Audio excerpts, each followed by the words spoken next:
Love Your Life, Not Theirs. 7 Money Habits for Living the Life You Want by Rachel Cruze. Read by Rachel Cruze. Dedication. To my daughter, Amelia. You were with me every step of the way on this book. Finding out I was pregnant with you right as we started working on this project helped me see this book in a new light. Since I started the first drafts while I was pregnant and worked on it throughout your first year, I feel like we wrote this book together. You have brought me more joy in my life than I could have ever imagined, and you are, by far, my greatest accomplishment. I love you more than you'll ever know. Acknowledgements. Turning an idea into a book is one of the hardest, most exciting things I ever get to do. There is no way I'd be able to do it without the help of the amazing team I get to work with every day. I'd like to say a special word of thanks to Winston Cruze for being the most supportive husband in the world. I am so thankful for you cheering me on throughout this process and for believing in me. I fall more in love with you every day. Dave and Sharon Ramsey, my parents, for giving me the strong foundation that led to the principles in this book. Your strength and courage in facing your past money mistakes have changed our family's future for generations to come.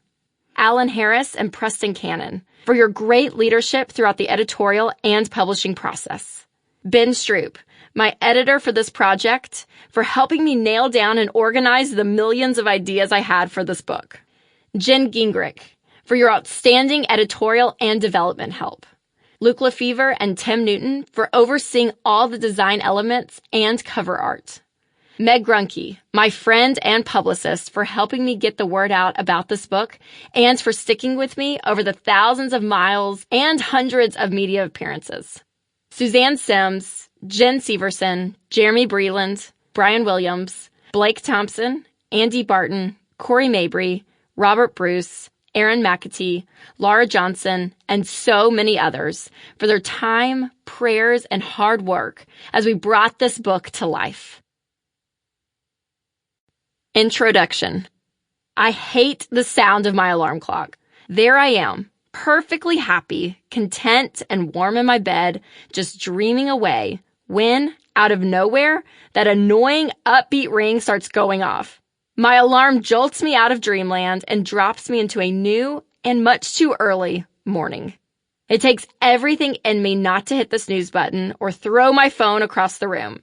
I'm not even sure God's awake at 5 a.m., but I am. Oh, how things have changed. It wasn't always like this. Early in my career, I'd wake up around 7 a.m., roll out of bed, get ready in a rush, grab some coffee, and run out the door to get to work on time. Most mornings felt like a blur, and my body was basically on autopilot while my brain kept on snoozing. I didn't value or even enjoy that first hour of the day. My morning habit was simple. Get up, get ready, and get out as quickly as possible. But my life's a lot different now.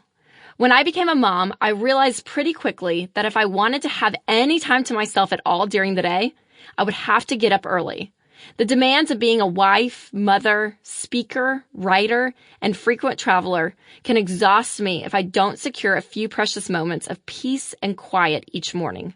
I need time to prepare for the day ahead of me by gathering my thoughts and enjoying a cup of coffee before my daughter wakes up and I have to get her and myself ready. If I skip that first part of my day, I don't feel as focused or productive.